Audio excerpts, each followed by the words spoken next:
When it looks like life is okay, but it feels off, this is where we talk about it all. Hi, friends, and welcome to This Shit Can't Be It. And this is where we have real, unfiltered conversations about rising through the hard things, reclaiming your personal power. So, whether you're here to feel seen, get inspired or motivated, or even just to tap into the tools for your own healing, your own growth, your own evolution, you're in the right place. I'm your host, I'm Ann Oikel, and today we're diving into shattering survivorship. Today, I have a very special guest, and she is on fire. She was forged through pain, a mission, and now it's etched in her soul. Simone's story spans from trauma, transformation to truth. And she's here to talk about it all, everything from being a domestic violence advocate to a soul led entrepreneur to Hollywood, the real facts, and all the healing and transformation in between. Welcome, Simone. I'm so excited to have you here today. Thank you so much. So nice to see you again. It's been a long I time. know it has. This is awesome. So, I created this podcast for busy, crazy, exhausted, tapped, capped, strapped parents that are feeling it with their time, with their presence, even with their finances, so that they can come and listen to all of our trials, where we've come from, and how we've gotten through it. So, let's start. Where did your story begin? Like, where did your trauma actually start etching in your DNA? Well, let's see. Um, Actually, during my childhood, so I experienced molestation as a child. People always ask me, so when did it start or when did it end? I know it ended when I was 9. I Oh, don't wow. know when it began.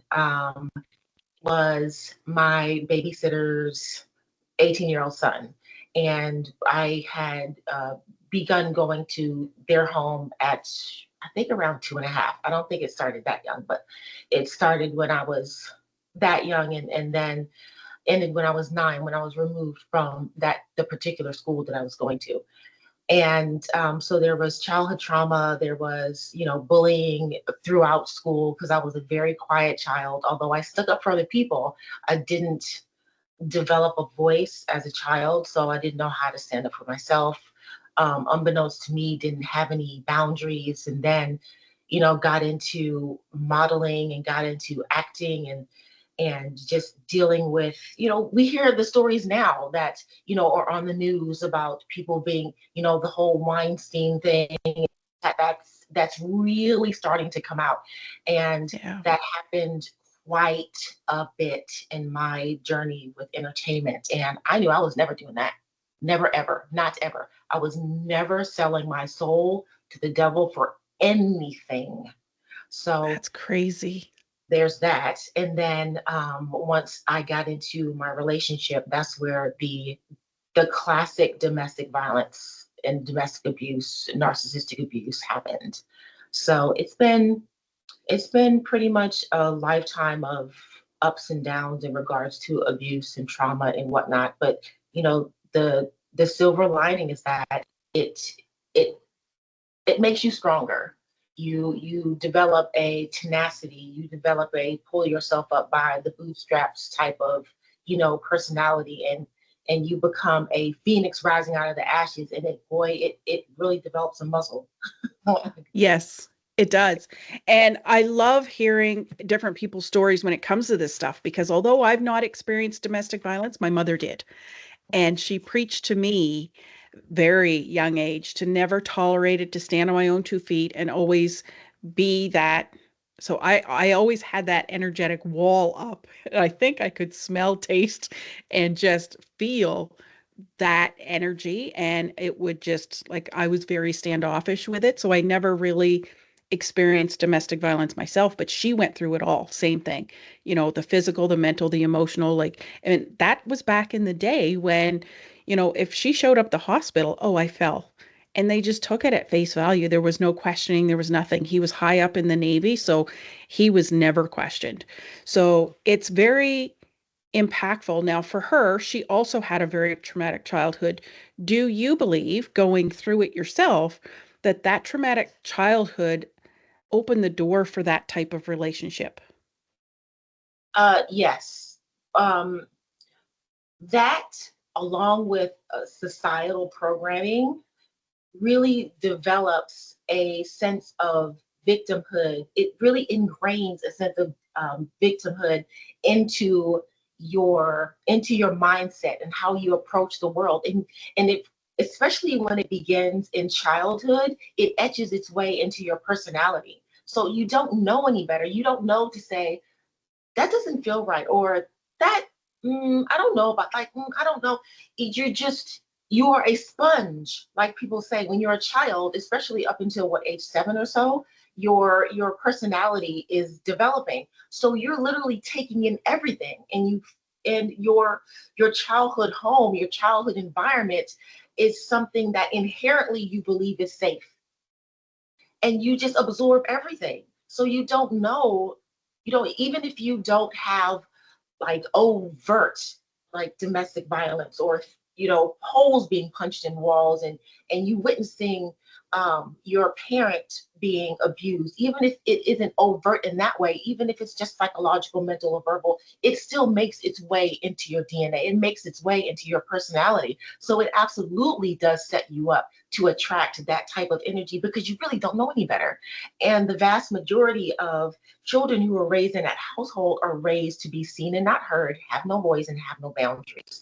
Because if you stand up, then you're going to get hit. If you say anything, then your parents going to get hit. If you stand up, then you're threatened to be taken away from your home, which is the only home that you know, and you don't know any different.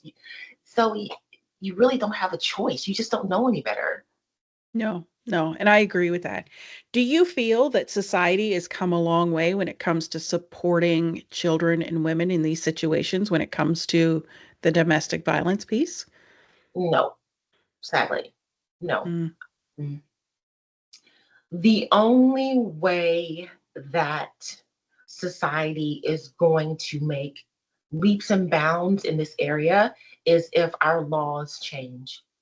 mm, And given my experience, I worked for, I think, maybe a year or so with the Los Angeles County Domestic Violence Council, and they have several different sections, several different areas of focus.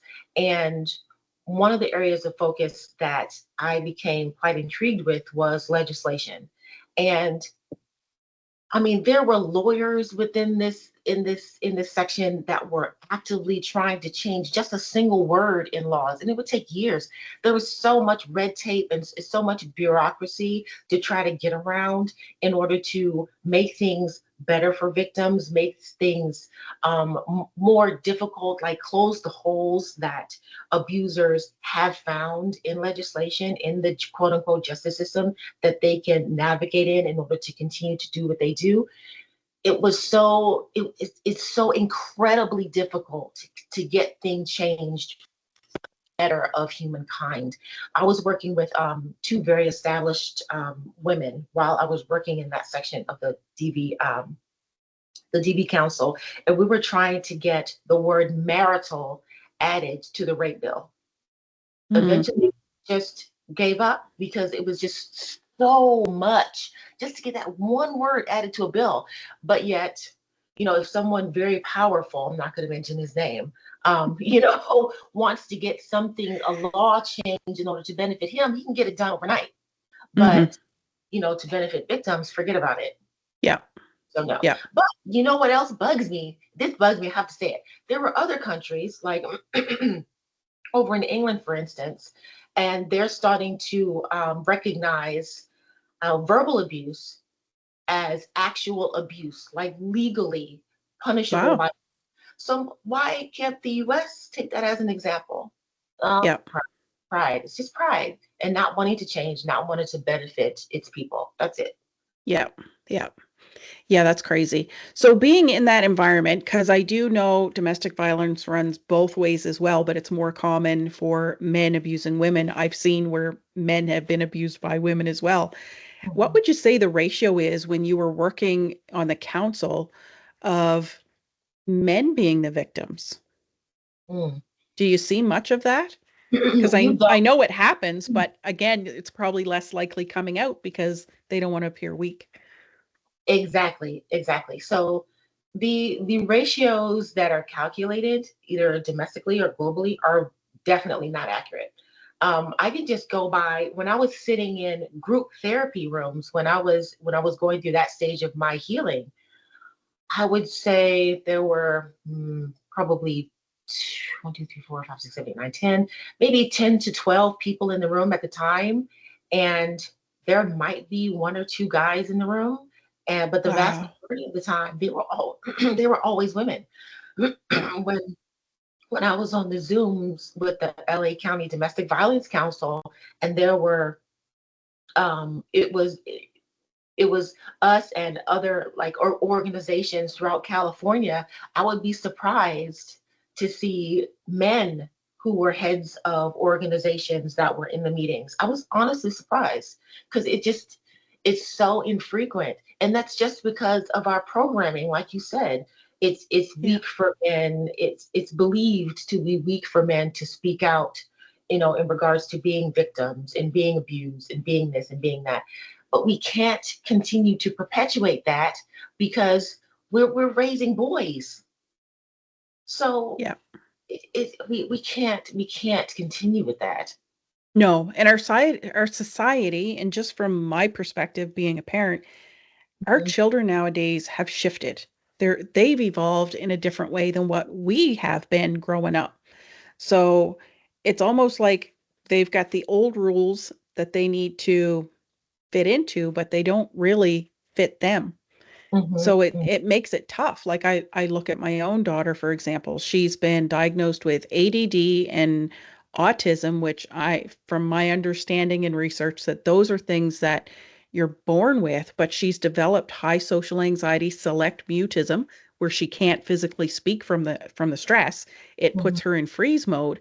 And you take somebody like her, if she were in that situation, she wouldn't even be able to advocate for herself.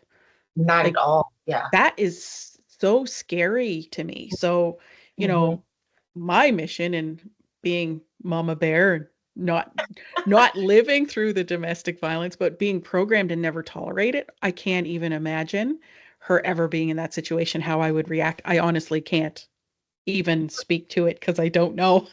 You would be red. Like I already know. Like I already know. Laws may be taken into my own hands.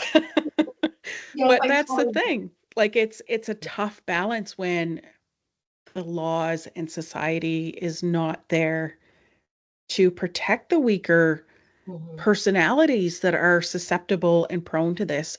mhm, So you mentioned one thing that I want to bring up and talk about as well, and that's narcissism, mhm, because that can be very underlying and not as obvious as well. mhm. Oh boy, man, and that's a topic. And what I'm finding is that in my study of the different types of abuse, narcissism pops up everywhere, Yes. everywhere. So it's like wow, and also in my study, like falling headfirst into the rabbit hole the way that I did, and I stay. What I find is that the laws by which we live by, the laws by which we are governed by, are narcissistic in and of themselves.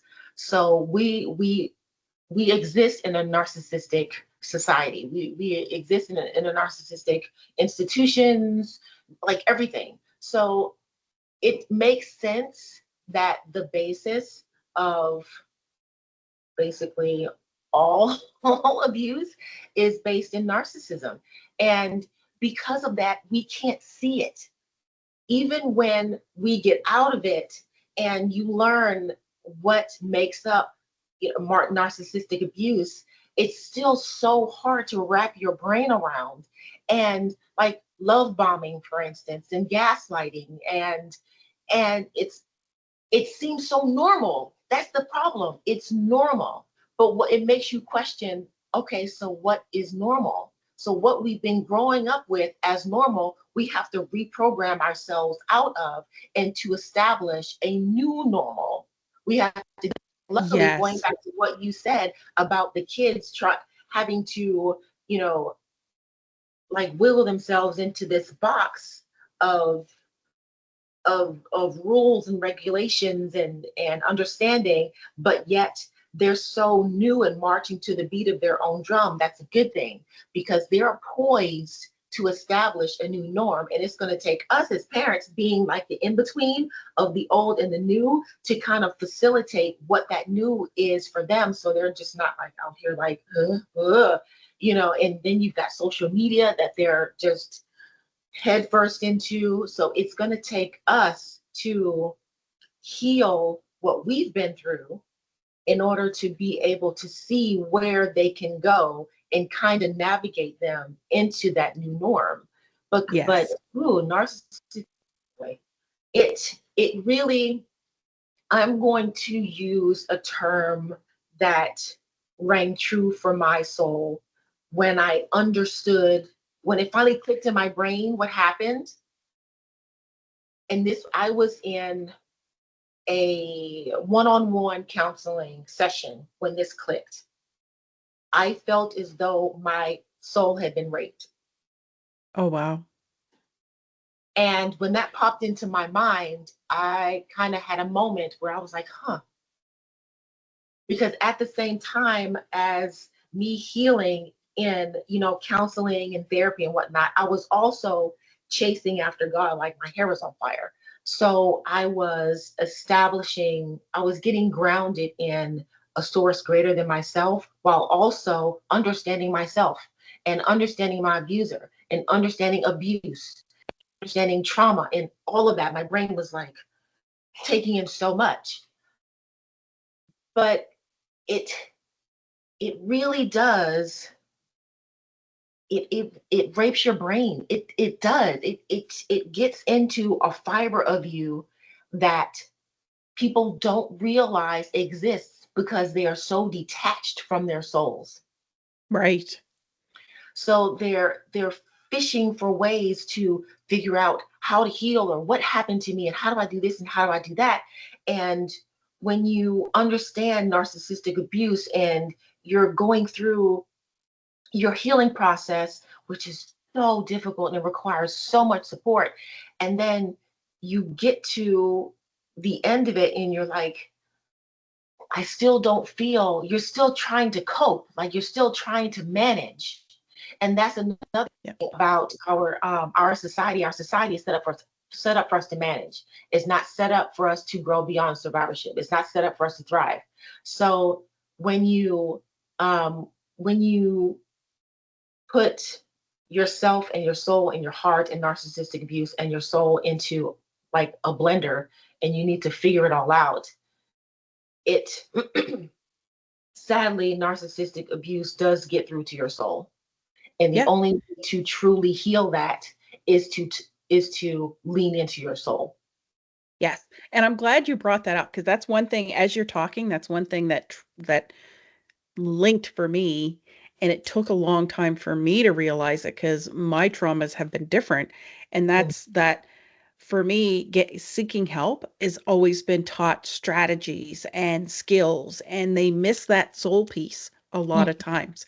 And it wasn't until I dove into outside of the medical industry and sought help that that soul piece was added. Now, I'm not bashing the medical industries, there's time, place for them, but for me, it wasn't working, or at least the type of therapies that were presented to me were not what I was looking for. It wasn't working for me because I didn't understand that soul piece, but that Mhm. soul piece is what was missing. Because you can have all the strategies and skills you want, but if there's Mhm. no personal, deep seated meaning for the healing, it does nothing. Right, It right. does It only nothing. takes you so far, right? It only takes you so far. And now Yeah. I get why certain generations they don't even bother with counseling. It's like, Nope. why? For what? But why? Now I get it. Just in like you and I talking right now about it, now I get why Yep. people's like in their 60s and 70s and beyond, they're like, why? What would be the point? Yep. It's not gonna do anything. And No. to their defense, it it only takes you but so far. It doesn't, it's a cutoff point, and that is on purpose. Because if And that's we if just it. yeah, that's it's on purpose.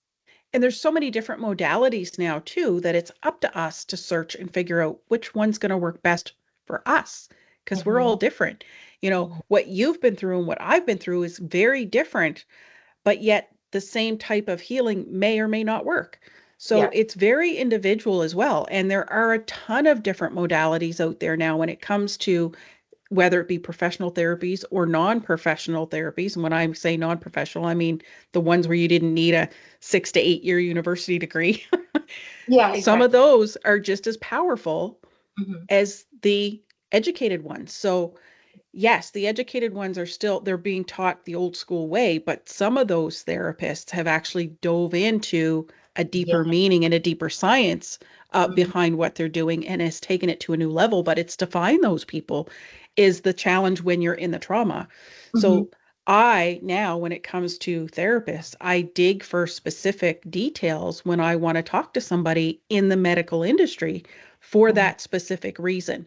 So it's very important for me to make sure that before I even go see them, that I have that questioning and Hmm. I tap into the vibe as well and the feeling of are they going to help me or not? You know, Hmm. and it's important to, I know, so demanding.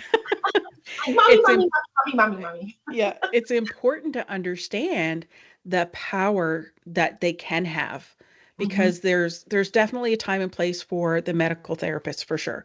But you're Hmm. right, if they're just programmed on their medical industry, they you may need something more beyond that. Because I Yeah. know even for us, I've gone to counseling where I've gotten very frustrated, very irritated because they never get to the root cause. It's like for my daughter, for example, it's easier for me to talk in terms of examples Hmm. and experiences. You know, we go to therapy and they're like, because she has a hard time speaking up, like she couldn't even ask to go to the bathroom. Like her select mutism, her classrooms were so big. And at that time, she wasn't diagnosed yet, but her classrooms were so big, she couldn't even ask to go to the bathroom. So they're like, here's a rub rock. Maybe put the rock on your table and let the teachers know that when the rock goes on the table, you have to go to the bathroom. Well, all that stuff's great, but she still has to stand up and go to the bathroom, which is drawing attention to her, which she's avoiding. Hmm. So, and I'm like, really? A rub rock? Like, I Hmm. get that can help calm her nervous system, Yeah. but it doesn't help the other challenges. Like, I get where they're trying to come up with solutions. I get it, which is Yeah. great. But at the same time, it's like, okay, that fixes the solution, but what about what's causing it? Because anxiety is not something you're born with, it's something you develop. Hmm. It's never been addressed. So me on my journey, I'm learning about the anxiety and the stress and how to tap. And now I'm in a place where she's older. I'm in a place trying to find people that she can relate to Yeah. because I've learned that if she's not going to relate, she's just not going to participate.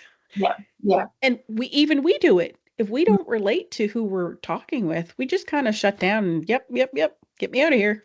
Yeah. So take away all the challenges that she has. We even do it as, neurotypicals.